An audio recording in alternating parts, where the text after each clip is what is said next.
Гөл жайлоосу каркыра, мактанган чабар тура, тоосу толгон карагат, түзү түмөн мал тура деп белгилүү акыныбыз Байдылда Сарногоев айткандай, Ысык Көл облусунун көз жоосуна алган каркыра жайлоосунда ВЭФ 57 Selection 16 турнири орун алууда. Бүгүн биз сиздерге экинчи бөлүгүн сунуштайбыз. Жана азыр октагондун ичиндеги жуп Бектур Артыкбаев менен Элдар Шаманкуловдун ортосунда болмокчу. Мына кызыл бурчтан колун көтөрүп аткан мушкер Элдар Шаманкулов, ал эми анын атаандашы көк бурчтан чыккан Бектур Артыкбаев Жалал Абад облусунан келген. Ал бою 1 метр 75 сантиметр. Эки мушкер тең, албетте 71 килограмм салмак чен бирдигинде беттешет. Ринат Саякбаев болсо калыстык кызматты аткарууда. Ал эми сиздер менен чогуу бул беттешти көрүп баяндап жаткан мен Эркин Абдуллаев. Мына алгачкы раунд башталды. Бектур Артыкбаев мына кызыл бурчтан, экрандын сол жагында, ал эми оң тарапта Элдар Жаманкулов. 71 килограмм салмак чен бирдигинде мыктыларды аныктоого даяр. Жана ал учурда Бектур Артыкбаевдин алгачкы соккулары бир топ кооптуу болуп чыкты. Бирок ошого карабастан Элдар Жаманкулов жерге кулаган учурда атаандашты мына мойнунан кармап кулады дагы. Ошентип сериялуу чабуулдардан өзүн сактап калды десек болот. Жада калса азыр атаандашын муунтуп утуп алуу мүмкүнчүлүгү деле бар. Бирок теориялык жактан иш жүзүндө эч кандай кыйын абалга Бектур Артыкбаев кептелген жок. Жана кайрадан туруу абалында экөө тең беттешти өткөрүп баштайт. Ал учурда Элдар Жаманкулов кечиресиздер, ал ошентип лоу кик менен атаандашты бир жоон санга сокку узатып көрдү. Кайрадан эле мына ушул буга чейинки да көрүнүш, бирок бул рет Бектур Артыкбаевна ички кирип барган тейкдаун деп айтсам болот. Жана муунтук ыкмасы колдонуп баштады. Эми Элдар Жаманкулов эгерде бул ыкманы аягына чейин ийгиликтүү ишке ашырып кетсе, бирок колун кошо муунткан жок, андыктан жок. Ошентсе дагы азамат Элдар Жаманкулов өтө мына кыска убакыттын ичинде атаандашын муунтук ыкмасы менен жеңип алды. Чындыгында Бектур Артыкбаев бир топ активдүү беттешти баштады эле. Ал бир нече ирет таасирдүү соккуларды узатканга дагы жетишкендей болгон, бирок аягында баары бир Элдар Жаманкулов ийгиликтүү болуп чыкты. Мына көрөрмандардын колдоосуна чындап ээ болуп атат. Расмий чечим. Удушающим приемом победу одержал Жаманкулов. Элдар Жаманкулов ошентип 1 минута 30 секундада атаандашынын эсебин тапты. 3 ирет ушул муунтук ыкмасын колдонду жана 3-үчүсүндө ал ийгиликтүү болуп чыкты. Ошентип 1,5 мүнөт ичинде 3 ирет дал ушул ыкманы колдонгонго мүмкүнчүлүк алган. Кайтпоодон карап ырахат алсак болот.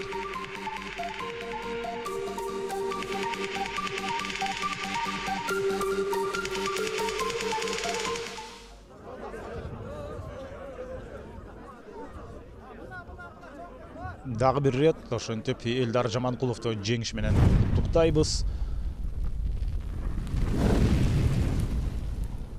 Өтө активдүү Бектур Артыкбаевдин ошентип эсебин тапты. Ал эми кезекте кийинки жуп.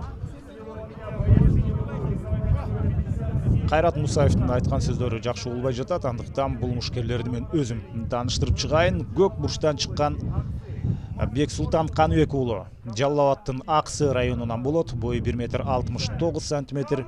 Валетудо боюнча спорттун чебери Түгөл Арапбай уулунун шакирти. Бексултан Каныбек уулу 57 килограмм салмак чен бирдигинде беттеше турган мушкерлер. Представитель команды Бишкек, трехкратный чемпион WF Amateurs, чемпион по грэпплингу Айкон FC 4, чемпион по боевому самбо в Москве, Кубок Хараньо. Итак, встречаем команда Идлс Кыргызстан, тренер Газиев Абдулгаджи. Бакиров Саид Джапар!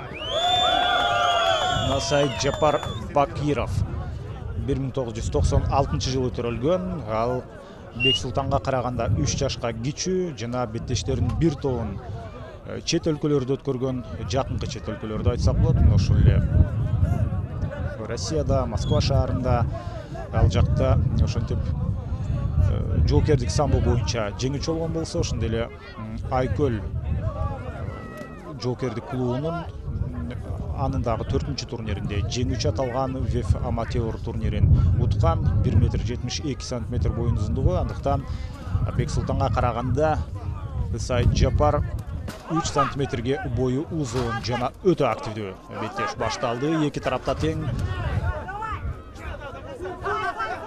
Жана азыр тейкдаунду ишке ашыргысы келип жаткан мушкер бул Саид Жапар Бакиров. Жаңы эле биз сөз кылган ушунусу дагы бир нече убактан бери атаандашын көтөрүп турат жана өзүнүн мойнуна алдырып койду.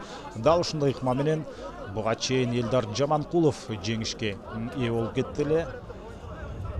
Бул рет эми Саид Жапар Бакиров дал ушундай ыкманы ишке ашыра алат болду экен. Жок, тескерисинче Саид Жапар Бакиров азыр атаандашын жерден көтөргөн. Бексултан Канек уулу болсо мунту ыкмасын колдонууга аракет кылып көрдү. Биринчи аракет ийгиликтүү эмес. Буга чейин Элдар деле 3 жолу мына ошол мунту ыкмасын колдонууга аракет кылган эле. Андыктан бул ыкманы кийинки мүмкүнчүлүк болгон учурда дагы колдонсо албетте болот.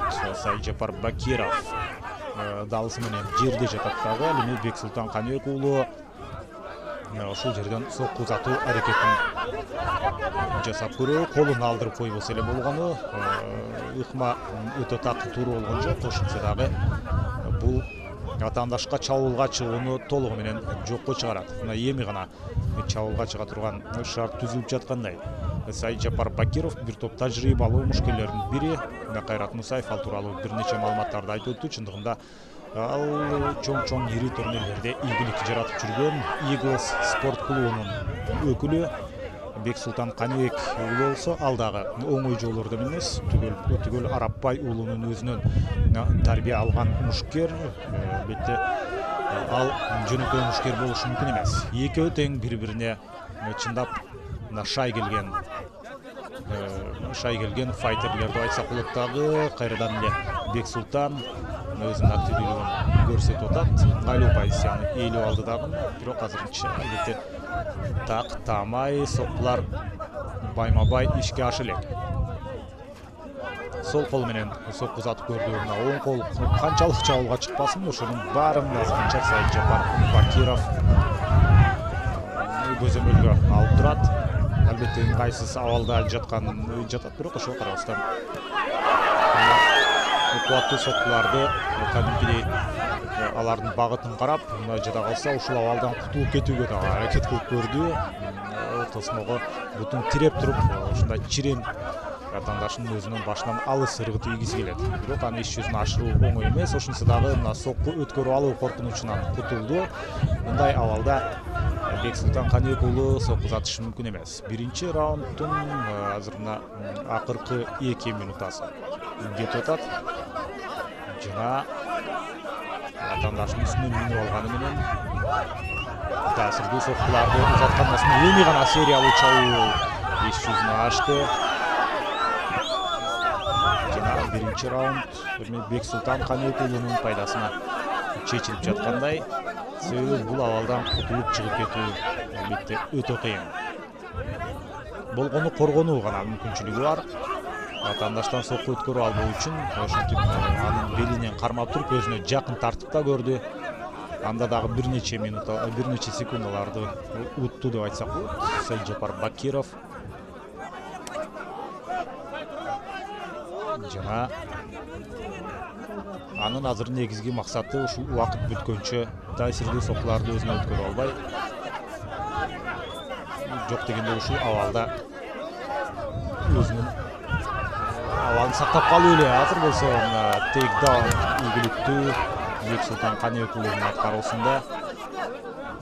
Алгачкы 5 мүнөттүк эле эки мушкердин өтө көп күч сарптады. Андыктан кийинки раундтарда кандай болот болду экен? Эгерде кийинки раундга жете турган болсо 20 секунд ичинде Бексултан Канек уулу Саид Жапарды албетте нокаутка кетирип же колунан кайрып жеңип алышы мүмкүн эмес болчу. Ал учурда Ринат Саякбаев кайрадан туруп беттешти өткөрүүгө буйрду дагы. Азыр убакыт эле соңуна чыгат, андыктан тыныгуу. Мына биринчи раунд ошентип соңуна жетти. Кайталоодон биринчи раундтагы көзгө урунтуучуларды байкап көрөлү.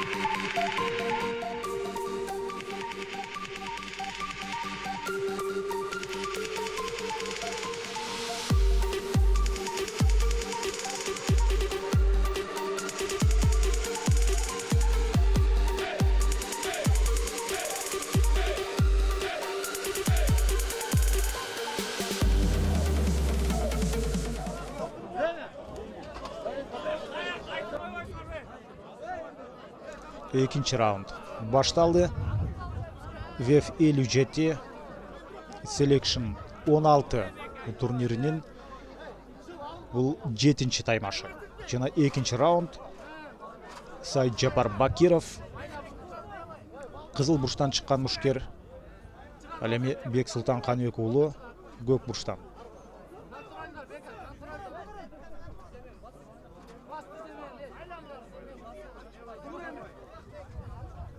Азырынча Бексултан Каныбек уулу өзүнүн активдүүлүгүн көрсөтүп атат. Жана бул реттагы атаандашын жерге жыкканы менен өзү муунту ыкмасына кабылып калбайт болду экен. Өзгөчө мына колун кошуп туруп муунткан атат. Эгерде ушул ыкмат таамай аткарылып кете турган болсо, Сайджапар Бакиров ийгилик жаратып кетиши толук ыктымал. Жана мына бир серпилүү менен атаандашын жерге жаткырганга жетишип калды. Сайджапар Бакировдун ушул таймашка өтө мыкты даярдыгы бар экени, ушул кыймыл аракеттен байкалды. Кандай керемет ыкмалар күйөрмандардын кадимкидей көңүлүн көтөрүп атат. Сайджапар Бакиров ушул эл аралык турнирлерде ийгилик жаратып жүргөн мушкер. Азыр өзүнүн тажрыйбасына жана ишенимдүүлүгүнө таянып атат. Мына эми кадимкидей атаандашын токмоктоп баштады. Бирок бул соткулардын албетте баары өз максатына таамай жеткен жок. Бирок ал ага да карабастан кол менен тособу, кол менен тосконго жетишпей калабы, мына ошого карабастан соkkуларды узатып аткан. Эми тескерисинче Бексултан Каныбек уулу мына ошол ыкманы колдонгонго аракет жасады, бирок баары бир ал ийгиликтүү эмес. Сайджапар Бакиров экинчи раундту толугу менен өзүнүн пайдасына чечип алгысы келет. Ортодогу тыныгууда өзүнүн машыктыруучусу мына Газиевдин бир топ Газиевден керектүү кеңештерди алган сыяктуу. Жана мына бет талаштыра соккулар үстөккө босток иш жүзүнө ашып атат.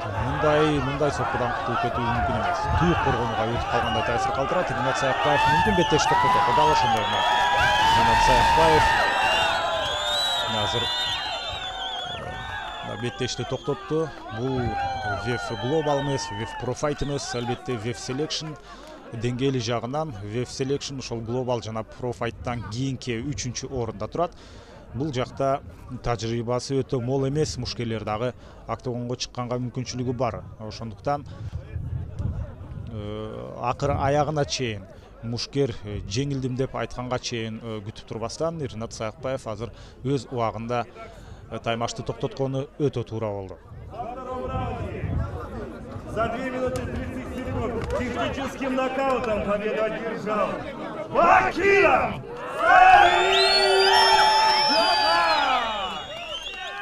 Сайджапар Бакиров ошентип экинчи раундтун экинчи минутасы 30-секундасында атаандашын техникалык нокаут менен утуп алды.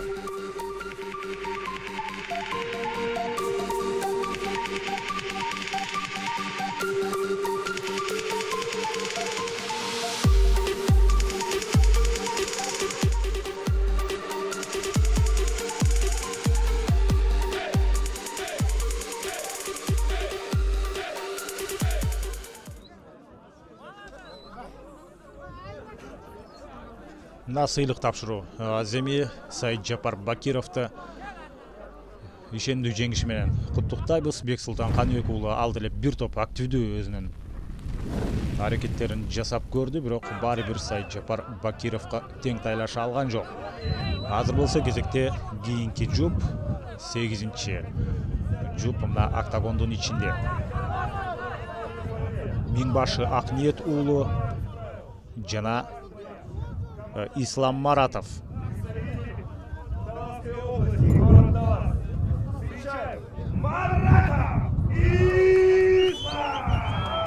Ислам Маратов Талас облусунан келген мушкер.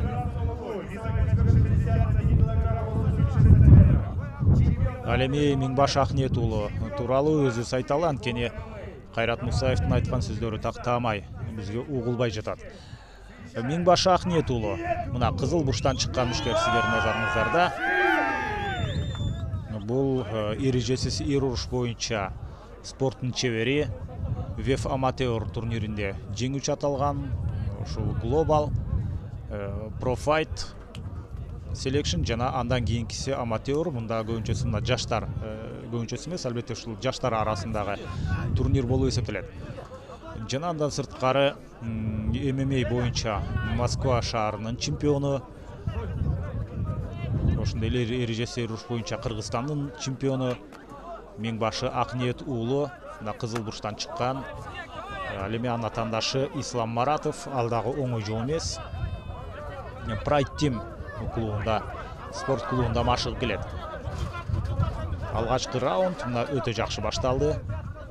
Жана ошол замат атаандашын буттан алып жерге жыкканга Миңбашы Акниет уулу аракет жасап атат. Ал учурда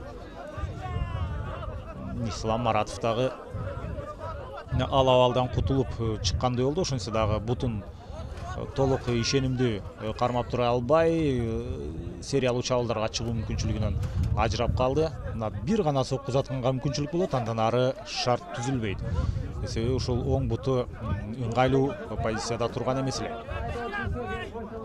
Мына эркин күрөш боюнча спорттун чеберлигине талапкер Ислам Маратов азыр дал ушул атаандашын эркин күрөштүн же болбосо грекин күрөштүн ыкмасы менен атаандашын жерге жыкканга аракет кылып көрдү.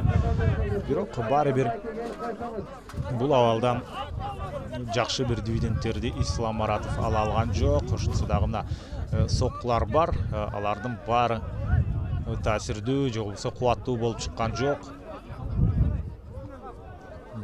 Эмнеси болсо дагы азыр мына Ислам Маратовдун позициясы бир топ жакшы. Оң колу бош, андыктан баш сөөктү көздөй өтө кубаттуу болбосо дагы кыска жана көп соккуларды узатып атат. Ал эми Ринат Саякбаев активдүүлүктү талап кылып атат. Эки мушкерден эгерде активдүүлүк жок болсо анда кайрадан туруп беттешти улантуу керек болот.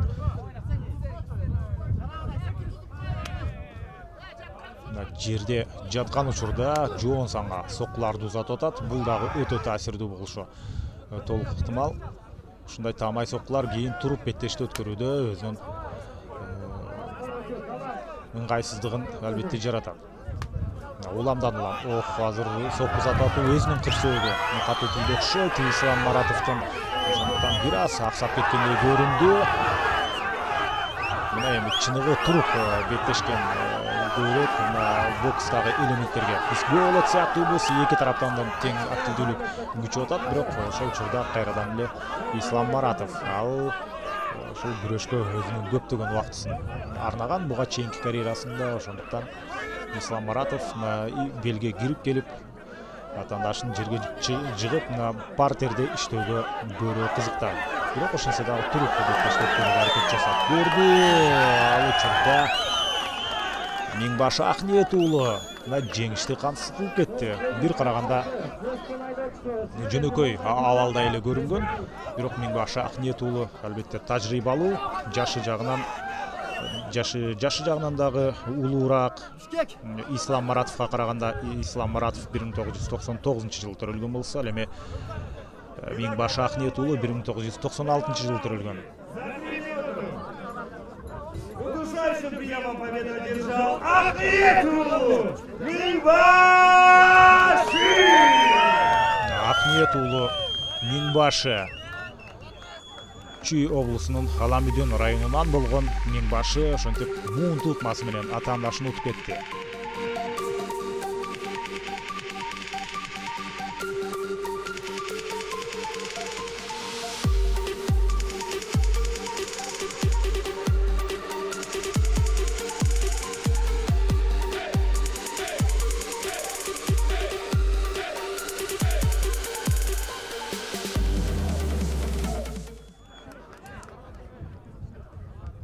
Миңбашы Акниет уулун татыктуу жеңиши менен куттуктайбыз.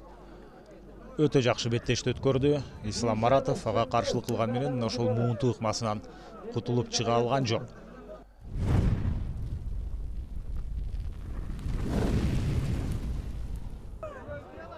Жана кезектеги мушкерлер Шабдан Максатбек уулу жана атаандашы Асыл Мырза Эсентуров. Булардын салмак чембирдеги 77. Буга чейинки Миңбашы менен Ислам алар 61 кг салмак чембирдегинде беттешкен болсо, азыр жаңы салмак категория 77 кг. Мына көк бурчтан чыккан бул балыкчылык Асыл Мырза Эсентуров. Кызыл бурчтан болсо Шабдан Максатбек уулу Жалал Абад облусунун Токтогул районунан болот. Өзү Бишкекте Восток 5, Чыгыш 5 Кичи районунда жашайт. Бою 1,88 см. Кулатуу боюнча спорттун чебери Шабдан Максатбек уулу кара сары чолокшум менен, ал эми ак кызыл өңү бар чолокшум кийип жүргөн ал Асыл Мырза Эсентуров. Көрмандар албетте Ысык көл облусунун өкүлү Асыл Мырзага көбүрөөк жан тартары белгилүү, себеби бул Каркыра жайлоосунда, Ысык көл облусунда болуп аткан учуру. Ал эми Шабдан Максатбек уулу бир топ тажрыйбалуу, өзүнө ишенимдүү, дал ушул кулатуу боюнча спорттун чебери экенин эсиңиздерге салалы. Бул ВЕФ өзү ушул WEF болсо World Air Taimash кулатуу Federation деп, мына ушул кулатуунун негизинде ошонун базасында түзүлгөн эрежеси руштун бул өзүнчө брендке айланган турнири же уюм болуп эсептелет дагы. Андыктан Шабдан Максатбек уулу дал ушул кулатуу боюнча спорттун чебери экенин эсиңиздерге салсак, бул эрежеси эр уруш ал үчүн негизги мына өзүнүн негизги спорттун түрү болуп эсептелет. Шабдан Максатбек уулу активдүү жана муунтуу ыкмасы менен ошол замат жеңишти камсыз кылып кетти. Көз ачып жумганча ошентип Асыл Мырза Эсентуров көпкө чейин туруштук бере алган жок. Шабдан Максатбек уулу азамат өзү далысы менен жерде жатып, атаандашын муунтуу ыкмасы менен унутуп кетти. Ихлас спорт клубунун өкүлү Арслан Тыныбековдун шакирти Шабдан Максатбек уулу. Сиздердин назарыңыздарда азамат кайталоодо муунтуу ыкмасын кандай колдонгонун жакшылап көрсөк болот. Бир нече көзөрмөмдүн ичинде эле Асыл Мырза Эсентуров багынып бергенге аргасыз болду. Шабдан Максатбек уулу ошентип өзүнүн кезектеги ишеничтүү жеңишине ээ болду. Эки мушкер тең азамат, экөө тең кыргыздын мырзалары жана экөө тең кийинки беттештерде чоң ийгиликтерди каалайбыз. Азыр болсо 10-чу жоп.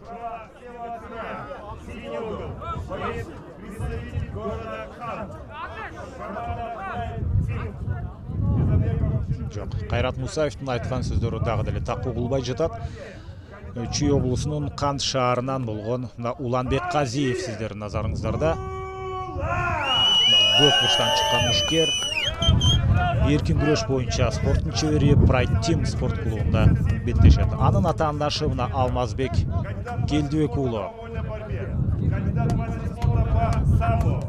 эркин күрөш боюнча спорттун чеберлигине талапкер, самбо боюнча спорттун чеберлигине талапкер.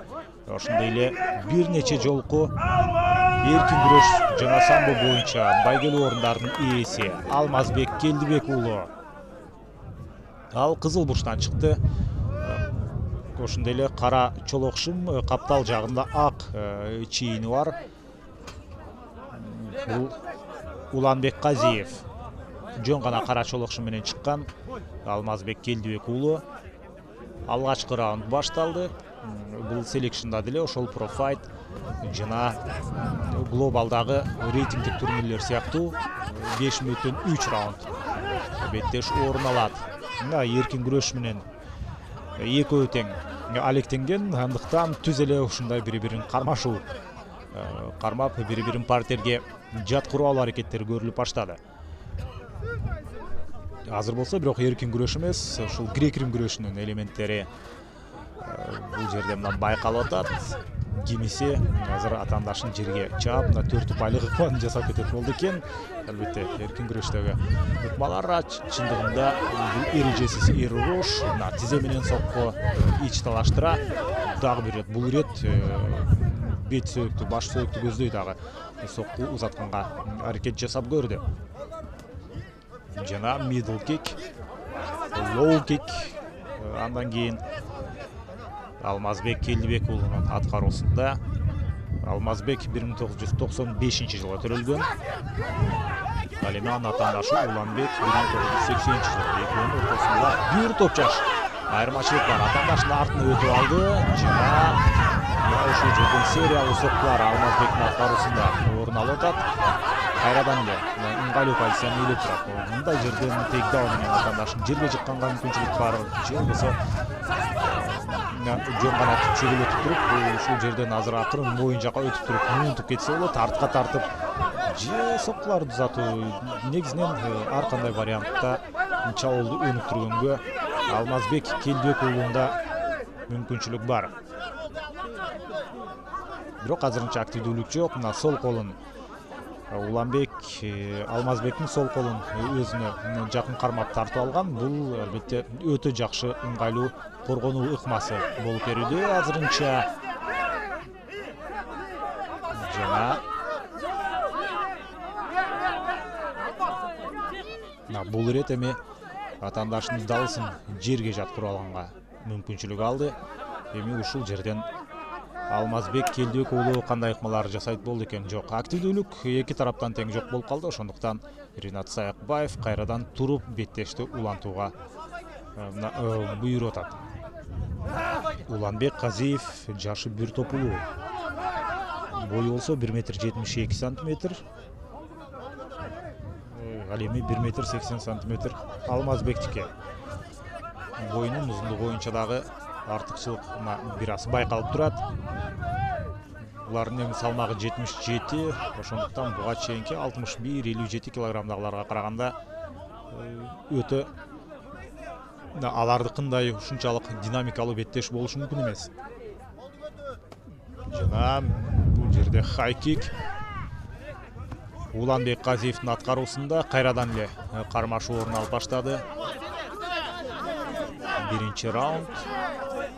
Өтөрүнө дагы 1 топ убакыт бар. Болгону 3 гана мүнөт беттешти. Бул экөөсү азыр 4-минутта кетип атат. Ал учурда кыймылдар бир аз жайлай түштү. Себеби канчалык мыкты даярдыкта болбогон, баары бир ошол 3 мүнөт ичинде эле активдүү кыймыл аракеттерден кийин чарчап чалга баштарың турган иш.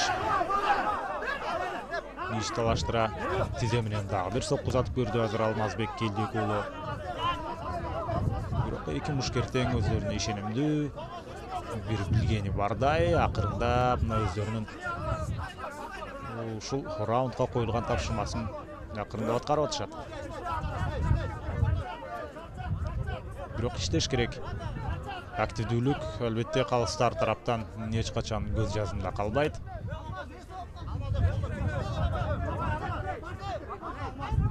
Жана Алмазбек Келдибек уулу акырындап мына артка чегине баштады дагы. Уланбек Казиев аралыкты кыскартып кирип барат жатат. Бокстун ыкмасынан албетте 1-2 соккусун ишке ашырды. Ал албетте өз максатына таамай жетпесе дагы. Бири-бирин кармап эми партерде иштегенге аракет жасайбы, бирок партерге азыр кимиси атаандашын жерге жыккан учурда деле партерде активдүү иштегенге мүмкүнчүлүк болбойт. Себеби 20 секундадан азыраак убакытта эми гана калды. Жана бөйрөк талаштыра бир сокку Алмазбектин аткаруусунда. Ошол жеке жалгыз соккулар менен бири-бирин каршы алып атышат. Убакыттын бүтүшүн гана күтүп калгандай. Азыр болсо Кайрат Мусаев эмес, бул жерде калыс демек алмашкан экен. Биринчи раунд бүттү, азыр экинчи раундга чейин өзгө урунтуучуларга көңүлүбүз.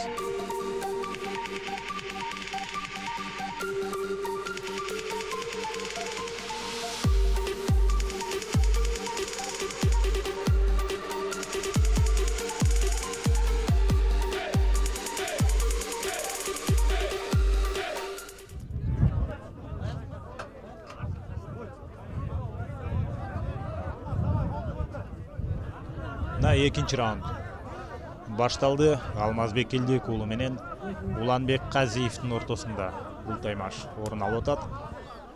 Биринчи бөлүктө көз көрүнө кайсыл бир мушкер артыкчылык көрсөтө алган жок. Маселенин баарын ушул экинчи раундга калтырышкан. Жана лоу кик уламдан улам Алмазбектин аткаруусунда. Ал сол буту менен Уланбектин жоон санынын ички тарабына сокку узатып көрдү. Бир нече ирет кайрадан эле мына ушул жеп сокку жакын турган кол менен бет талаштыра акырын сокку узатып кирип барганга аракет жасады эле Уланбек Казиев. Иш талаштыра сокку узатып атат. Алмазбектин дымагы бир топ күчтүү сыяктуу таасирдүү соккулар, иш талаштыра узатылган соккулар өтө кубаттуу болуп эсептелет. Мына тизеси менен дагы дал ошол тарапка жана азыр айланып сокку узатуу. Эгерде бул сокку таамай тие турган болсо лоу кик өтө жакшы азыр Уланбектин аткаруусунда болду. Уланбек өтө тажрыйбалуу. 15 жашка улуу, бирок сырткы көрүнүшүнөн анчалык 15 жаш айырма байкалбайт. 10 жаш айырма байкалышы ыктымал. Жаштык жеңеби же тажрыйба жеңеби, мына ушул азыркы беттеш бул суроого так жооп берет.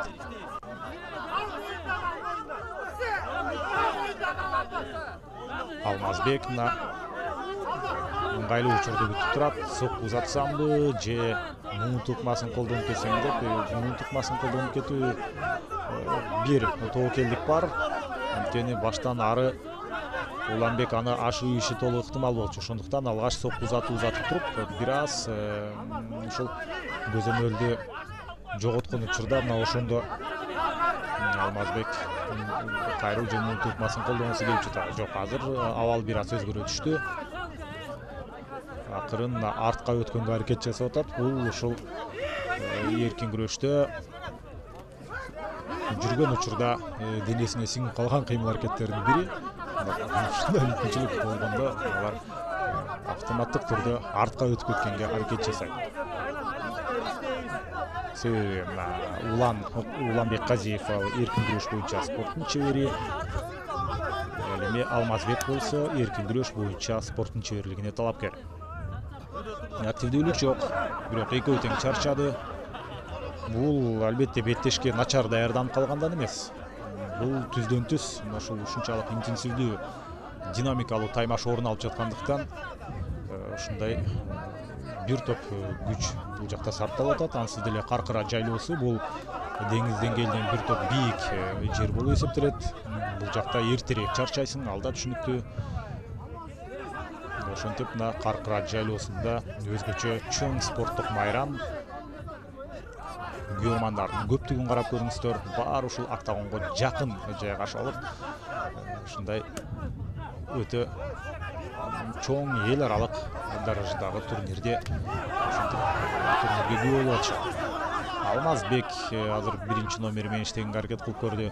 Ошонусу дагы Уланбек үчүн тескерисинче биринчи номери менен иштеген ийгиликтүү болушу керек. Себеби анын колу кыска, бою да кыскараак. Ошондуктан аралыкты кыскартып кирип барууга мына биринчи жакын турган колу менен сокку узатып буга чейин дал ушундай ыкма менен кирип барып аткан. Азыр деле ошондой аракет жасады. Бирок Алмазбек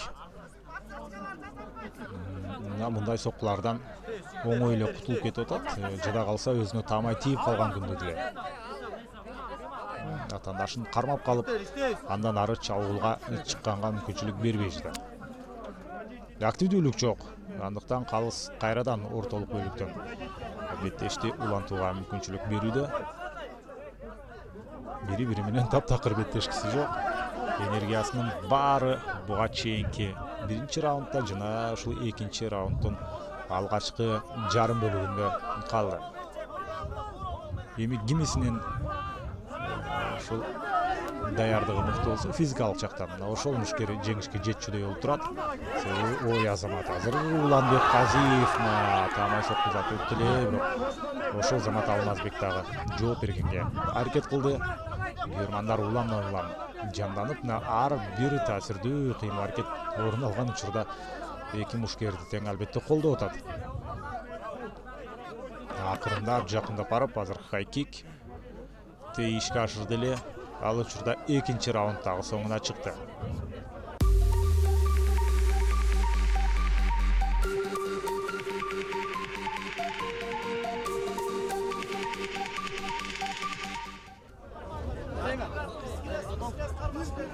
Үчүнчү раунд. Эсиңиздерге салып коелу, WEF Selection WEF 57 Selection 16 турнири жана 10-чу жыл азыр бири-бирине каршы таймашты өткөрүп атат. 3-чү раунд. Буга чейинки беттештердин баары 3-чү раундга жетпей эле бүтүп аткан болсо, бүгүнкү күнү берип аткан беттештерибиз ал эми биринчи жарым бөлүктө андай учурлар албетте орун алган.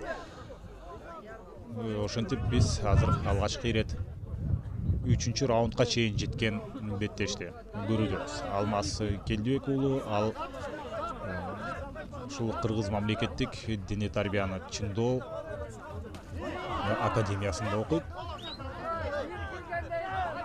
Спорт жана диний тарбия академиясында. Бизде мына ушул жалпы кыргызстандыктар үчүн жөн гана физкультурный деп эсте калган, баары ушул физкультурныйды окуйт деп ошол жакта бүтүп чыккан деп айткан сыяктуу. Ушул диний тарбия жана спорт академиясынын студенти Алмазбек Келдибек уулу, өзү Балыкчы шаарынан, Ысык-Көл облусунан. Бул азыр 1995-жылы төрөлгөн мушкер. Кызыл буштан чыгып мына кыска чолокшу менен беттешти өткөрүп атат. Анын атаандашы мына Кант шаарынан ак жана кара чолокшу менен жүргөн Уланбек Казиев. Мына биринчи номер менен иштегенге аракет жасоодо, себеби аралыкта жөн гана өзүнүн ыңгайлуу дистанцияны сактап коюп турам десе, анда мына азыркыдай соккуларды өткөрүп алышы толук ыктымал. Сериялуу чабуулдар анчалык мөндүрдөй жаады. Бул соккулар өтө таасирдүү. Алмазбек Келдибек уулу жолу дегенде мына бир 10го жакында жада алса, 10дон дагы көп соккуну иш жүзүнө ашырганга аракет кылды, бирок анын баары албетте тамай тийген жок, бирок арасынан бир нечеси ушул Уланбек Казиевдин коргонуусунан өтүп кетти деп айтсак болот. Жана байламтасы бул жерде демек чечилип кеткен экен. Уланбек Казиев өтө ыңгайсыз абалда калды азыр. Алмазбек Келдибек уулу ушул акыркы күчүн чогултуп туруп акыркы энергиясын чогултуп туруп азыр сериялуу соккуларга өткөндөй болду. Беттешти убактысынан эрте бүткөрүп койгондо өтө жакшы мүмкүнчүлүк бар эле. Тажрыйбалуу Уланбек, бирок өзүн ишенимдүү ал жерде сактап калды дагы, багынып берген жок. Мына дагы бир жакынкы кол менен узатылган сокку жана ал учурда Алмазбек Келдибек уулу ыңгайлуу позицияны ээлеп алды. Ушул жерлерден соккуну узатса болот, же болбосо муун тутмасын колдонуп кетеби. Жөн турбаш керек. Эгерде беттеште жеңишке жетем десе, албетте соккуларды узатуу керек. Бирок ошентсе дагы Алмазбектин деле, Уланбектин деле таптакыр күчү калган жок. Бардык убакыт, бардык мына ушул дараметин буга чейинки убакытта артта калтырышкан дагы, эми жөн гана ушул резервдеги күчүн колдонуп атышат, же болбосо эркинин күчтүүлүгү гана буларды ушул октагондун ичинде бутунда турганга жардам берип турат деп айтсак болот. Дагы 1 минутадан бир аз көрөөк убакыт бар. Кайрадан хайкик, Азамат мына Уланбек бул ирет дагы аракет кылып көрдү. Дайыма чабуулду ал биринчи баштайт, бирок ошол замат Алмазбек Келдибек уулу ыңгайлуу позицияны ээлеп алды. Тизе менен баш сөөктү көздөй сокку узатты. Тизе менен негизинен сокку узатканга мүмкүнчүлүк бар. Бул WEF Selection'да, бирок жерде жаткан учурда башка тизе менен сокку узатканга уруксат берилет. Жана колун кайрып кетүүгө аракет жасап атат Уланбек Казиев. Эгерде ушул жерден колун кайрып кетсе, анда чыныгы өтө бир белгилүү сонун мыкты жеңишке, эсте каларлык жеңишке жеткен болмок. Себеби Алмазбек Келдибек уулу бир топ өзүн активдүү алып жүрдү, көбүрөөк упай чогулткандай болду. Ал учурда Уақыт соңына шығып қалды. Уақыт соңына шығып қалды. Эми жеңүүчүнү калыстар тобу аныктайт. Уланбек Казиевдин ары бери басканга дагы күчү калган эмес сыяктуу. Бирок азаматтар 3 раунд бою 5 мүнөттөн аягына чейин эки мушкертең туруштук берди. Азыр расмий чечимди Кайрат Мусаев жарыяламакчы. Экөөнүн турганын карап көрүңүздөр. Бул деген болгон күчүн ортодо калтырган эки мушкердин абалы. Кимиси жеңсе деле негизинен татыктуу, өтө кооз, жакшы таймашты бизге сунуштап беришти.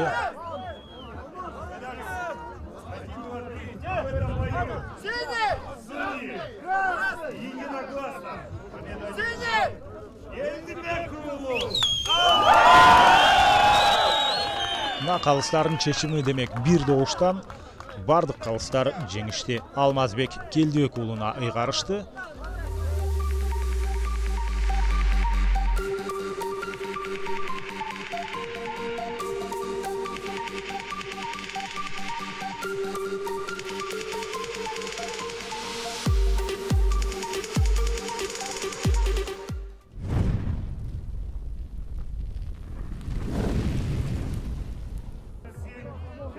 Жана биз болсо ошентип кийинки жупка көңүлүңүздөрдү бөлөбүз.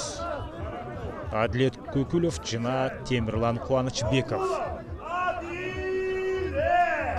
84 килограмм салмак чеңбирдигинде булар беттешет. Адилет Көкүлов 1998 жылы төрөлгөн. Азыркы учурда 19 жашта. Ал 10 декабрда ошондо гана 20-га чыгат. Анын атаандашы Темирлан Кубанычбеков кызыл бурчтан чыккан мушкер. Кызыл ак чолокшун менен.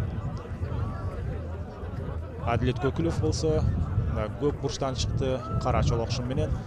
Экөөнүн боюнун узундугунда 3 см айырма бар. Адилет Көкүлов 1,84 см, ал эми Темирлан Кубанычбеков 1,87 м.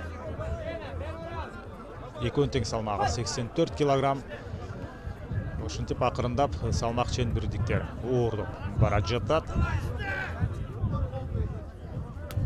Жана ошол замат лоу-кик менен Темирлан активдүүлүгүн баштады. Ал учурда алыстан сокку узатканга дагы Темирлан аракет жасап атат.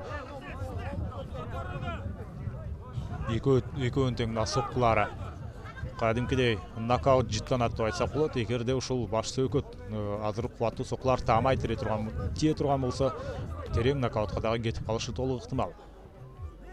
Буга чейинки мушкерлерге салыштырмалуу булар түз эле бири-бирин качырып, белге кирип барып партерде окуяны өнүктүрбөстөн ушул туруп беттешти өткөрүүгө ниеттенип атышкандай. Буга чейин атлет ушул WEF Selection турниринде, Каракалды өткөн турнирде жеңүүчү аталган. Ал эми Темирлан Кубанычбеков ал буга чейин эрежеси уруштарга чыгып жүргөн менен WEF-тин алкагында алгачкы ирет өзүнүн күчүн сынап көрүп атат. Fitness MMA спорт клубунун өкүлү бул Адилет Көкүлов. Ал эми Ысык көлдөгү спорттук клубда машыккан Темирлан Кубанычбеков. Азыр алыстан соккулар Көкүловдун аткаруусунда.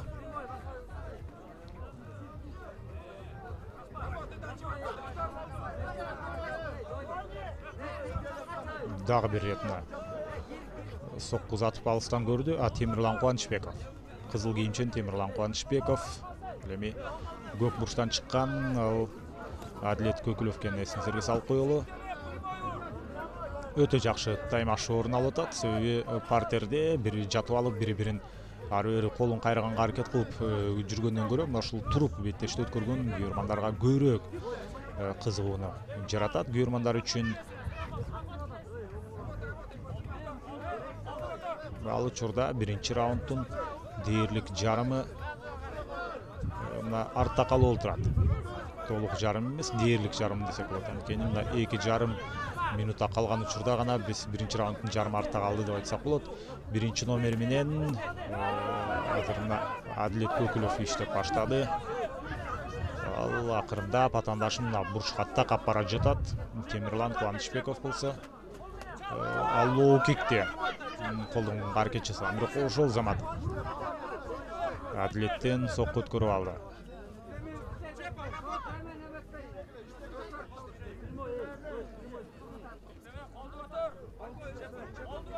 Колду көтөр деп бул жерде Адилеттин мына машыктыруучусу айтып атат. Чындыгында колду көтөрбөсө абайлаш керек. Себеби беттешти уламдан улам өткөргөн сайын өзүңө идеалдуу, комфорттуу дистанцияны сактагандан кийин колуң түшүп баштайт. Бул бир жагы, экинчи жагы чарчап да баштайсың. Өзүңө ишенимдүү болгон сайын дагы аралыкты сезип, колуң ылдый түшүп башташы ыктымал. Дал ошондой учурда Темирлан кубаттуу соккуну узатып жеңип албасын деп, анан Адилеттин машыктыруучусу ошол жерде айтып атат. Колду бийигирээк көтөр деп. Азыр колду кайра ыкмасы колдонуп кетиши ыктымал. Темирлан Кубанычбеков, бирок бул ыкманы иш жүзүнө ашыра алган жок. Эми гана ошентип биринчи раундтун 4-мүнөт минутасы соңуна жакындап бара жаткан учурда гана булар бири-бирине келип кучакташты дагы. Эми партерде иштеп баштады. Бөйрөк тушка соккулар узатып атат уламдан улам. Бул рет мына Темирлан Кубанычбековдун аткаруусунда дагы деле ошондой соккулар. Өтө кубаттуу болбосо дагы кайра сокку узата берген учурда бул өтө таасирдүү болуп эсептелет. Ички органдарга түздөн-түз зыян келиши ыктымал. Калыс болсо акырындап байкап турат. Темирлан Кубанычбеков азыр өтө жакшы керектүү упайларды чогулткандай көрүндү. Жарым мүнөттөй бар биринчи раундтун бүтөрүнө. Темирлан Кубанычбеков тескерисинче ал көбүрөөк чарчап калган сыяктуу. Адилет Көкүлөвгө караганда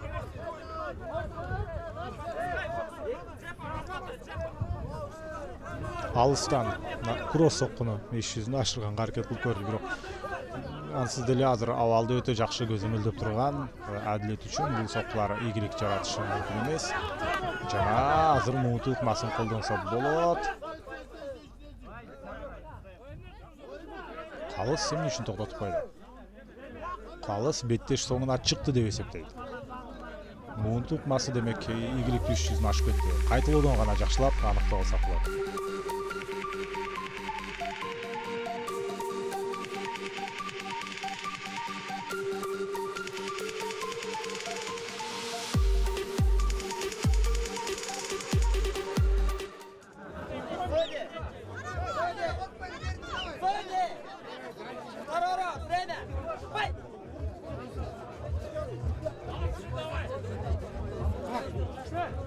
Демек бул жерде мына ушул биринчи раундтун бүткөн учуру болгон экен. Эмнегедир беттеш соңуна чыгып калды дегендей ой кетти эле. Экинчи раунд биринчи 5 мүнөттүктө экөөсү ийгилик жарата алышкан жок. Же тагыраагы атаандашын утуп алган жок, бирок ийгилик албетте өздөрү үчүн бар. Керектүү упайларды алып аткандай. Ортодогу тынуудан кийин өздөрүнүн командасындагы секунданттардан жакшылап кеңештерди алып, экинчи 5 мүнөттүккө өздөрүнө коюлган тапшырма менен чыгышты. Лоу-кик эки тараптан тең, жок, тескерисинче азыр Адилет тараптан мидл-кик. Жана сериялуу соккулар иш жүзүнө ашып баштады эле. Темирлан ошол замат бутка кирип келип абалдан кутулуп кетти. Антпесе кайсы абалда калып калары толук ыктымал болчу.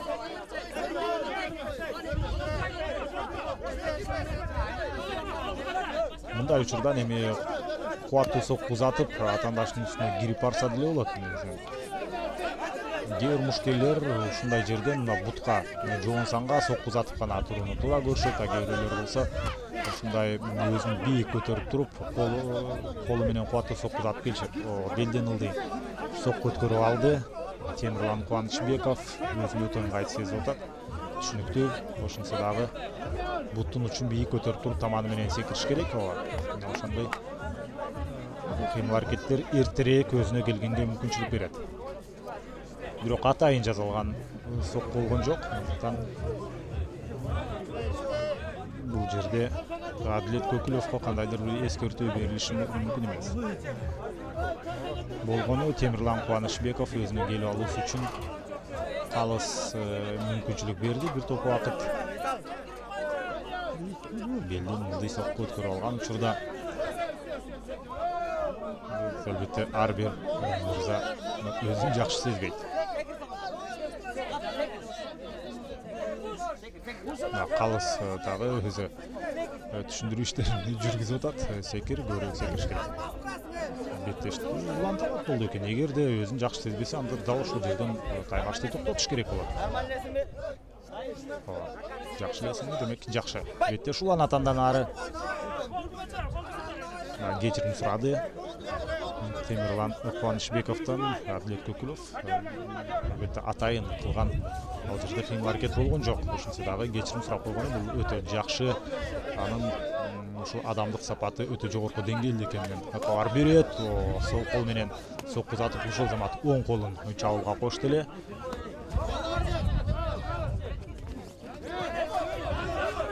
Соккуларды кадимкидей байкалып турат. Алыста мындай соккуларды атаандаш байкап, аны таразалап кайсыл жака буйтап кеткенге дагы мүмкүнчүлүк алат. Ошондуктан кыска, көнчөсү түз, мүмкүн жеп соккулар өзүнүн максатына жетпесе, кросс соккулар менен атаандашты утуп алуу азырынча мүмкүн эмес сыяктуу.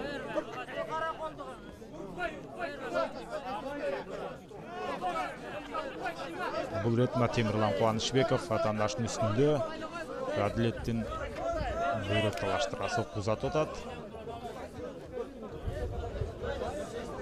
Активдүүлүк жок.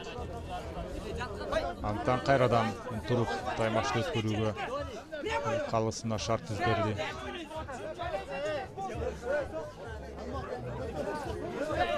Бутка киргенге Темирландын аракети жана лоу-кик жасап жаткан учурда өзүнүн баштыгын көздөй сокку өткөрүп алды.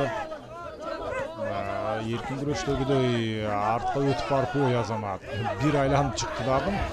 Позициясы менен кетти. Темирлан Кубанычбеков алмак салмак бир тараптан экинчи тарапка абал өзгөрүп атат пайдасына. Жана Адилет Көкүловдон активдүүлүктү талап кылып жаткандай, азыр бет талаштырып узаткан бир сокку таамай болду. Муун масы колдонуп баштады. Колун бири-бирине кайчылаштырып алды. Дал ошондой беттеш ушул жерден токтойт. Анткени Адилет Көкүлов муун масы менен атаандашын утуп кетти. Ордунан турганга деле алы жок калды дейм. Болгон аракетин ортодо калтырды Темирлан Кубанычбеков дагы. Азамат аягына чейин чыдаганга мүмкүнчүлүк болбосо дагы бир топ кыйын абалда ошентип Адилет Көкүловду калтырды. Бирок баары бир Адилет Көкүлов бул беттешти жеңип кетти. Адилет биз бул мушкерди жеңиши менен куттуктайбыз. Өзүнүн 2 жаш улуу Темирлан Кубанычбековду муун тукмасы менен утуп алды.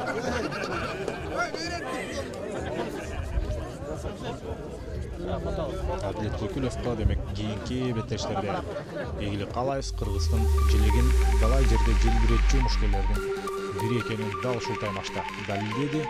Темирлан Кубанычбеков дагы татыктуу мушкер болуп бере алды.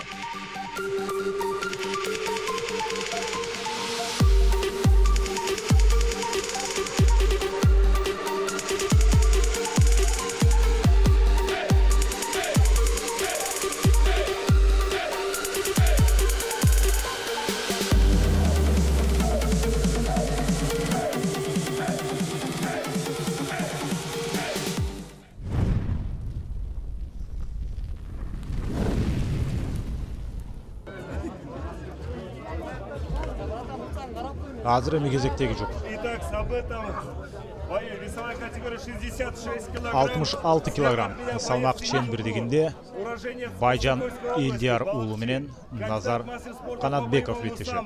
Участник и призер международных турниров. Профессиональный рекорд. 3 победы, 0 поражений и 0 ничьи.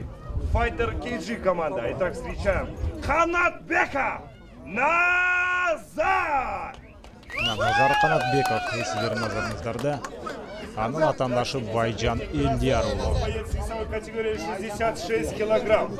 Чемпион Кыргызской республики по боям без правил. Команда Фитнес ММА. Тренер Эмиль Токтогонов, Азиз Мусаев. Уроженец Сысыкульской области, село Темир. Встречаем Элдиярулы Байжан! Байжан қара ақ чолоқшым менен қызыл бұрыштан шықты әлеме ақ шорты дейміз бе, ақ чолоқшым менен ақ киім менен көк бұрыштан шыққан Назар Канатбеков. Бұлардағы 3 раундтан 5 минуттен 3 раунд таймаша тұрған мушкелер. О, артқы фонды бесек жылқыларды аттарды көрудеміз.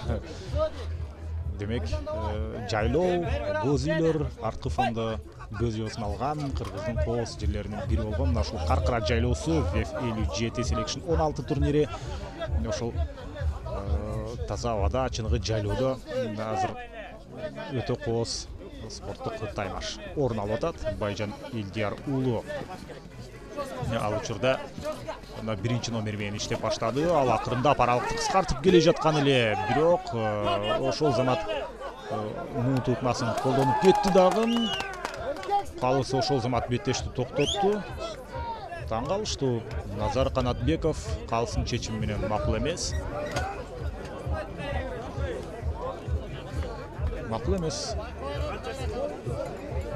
Бирок эмес болсо дагы бул VF Selection турнири экенин эске алыш керек. Ошондуктан кээ бир беттештер убактысынан бир аз эртерээк аяктап турганы бул түздөн түз алардын ден соолугуна кам көрүлгөн учур деп биз элестетишибиз керек дагы.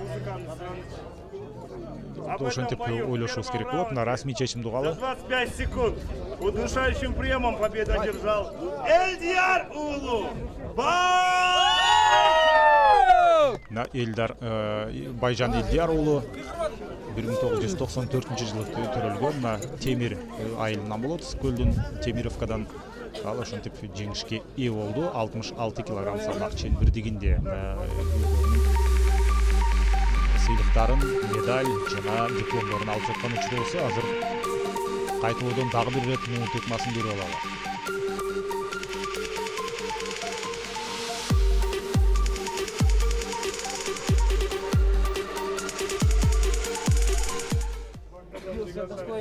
Өтө кыска убакытта жеңишке ээ болду. Буну 25 гана секунда керектелди. Байжан Элдиярулы үчүн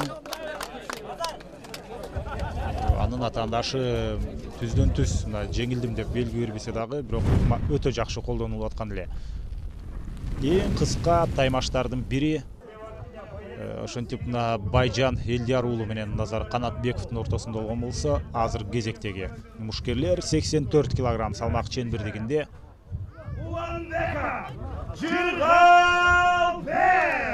Жыргалбек Уланбеков кара мээлей менен роста 80 сантиметров. Уроженец города Бишкек, Ленинский район. Мастер спорта по греко-римской борьбе. Мастер спорта по греплингу. Кандидат в мастер спорта по боевому самбо. Кандидат в мастер спорта по рукопашным боям. Команда Файтер KG. Встречаем Талайбекулу Ади! Адис Талайбекулу сиздердин назарыңыздарда. Ал Жыргалбек Уланбековдун атаандашы. Булар көк жана кызыл бурчтан эмнегедир чыкпай калды. Мен оюмча ошол байламда скотч түгөн калса керек. Эми жайлоо, андыктан башкача кийимдер аркылуу буларды аныктайлы. Ошол мээлейинде ак өңү бар. Бул Адис Талайбекулу. Ал эми мына кара мээли, ошондой эле бир аз кызыл өң менен жүргөн бул Жыргалбек Уланбеков. 84 килограмм салмак чембирдигинде булар беттешип атат. Буга чейин дал ушул салмакта мушкелер таймашты, жана бир топ кызыктуу беттешти бизге сунуштаган болсо, эми булар дагы чүйдөгөндө эле чабуулдан баштады. Кандай керемет активдүүлүк, эки тараптан тең, чыныгы көчө мушташына көбүрөөк окшош, жана кыргыз күрөшүнүн ыкмасы тизе менен азыр жерге жыгып алды. Адис Талайбек уулу эми ушул жерден соккулар ишке ашып баштайт болду экен. Жыргалбек Уланбеков бул Акула спорт клубунда беттешет. Бокс боюнча спорттун чеберлигине талапкер болсо, азыр мына атаандаштын үстүндө турган Адис ал болсо ВЭФ аматерде буга чейин жеңүүчү аталган. Өзү 1995-жылы төрөлгөн. Азыр Адис атаандашына Жыргалбекке караганда 2 жашка улуу. Адис 1995-жылы төрөлгөн, Жыргалбек 1997. Сериялуу соккулар иш жүзүнө ашып баштады. Бет талаштыра чабуулдар уламдан улам кетип атат. Калыс албетте абалды байкап турушу керек. Себеби түзөн-түз ден соолукка таасир берип калышы ыктымал. Кечирээк токтотуп кала турган болсо. Туюк коргону бул жерде орун алып кеттиби? Калыс токтотту. Калыс токтотуп койду. Бул ирет дагы эми Жыргалбек бул калыстын чечимине ыраазы болбой коюшу ыктымал. Бирок ошентсе дагы күйөрмандар мына өзгөчө реакция жасап атат. Калыстар өзүнүн көздөрүнүн чечиминен кайтчуда эмес. Мына Адис Талайбек уулуна ошентип жеңиш ыйгарылды. Эми башкысы бири-бирин сыйлап, сый бойдон калышы керек.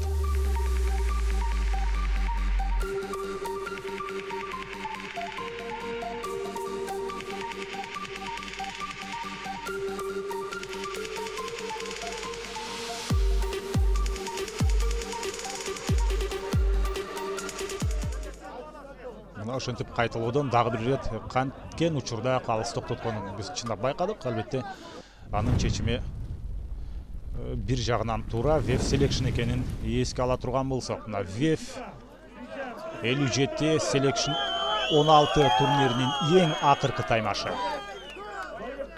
Бул Кызаев жана Нурбек Полпановдун ортосунда болот.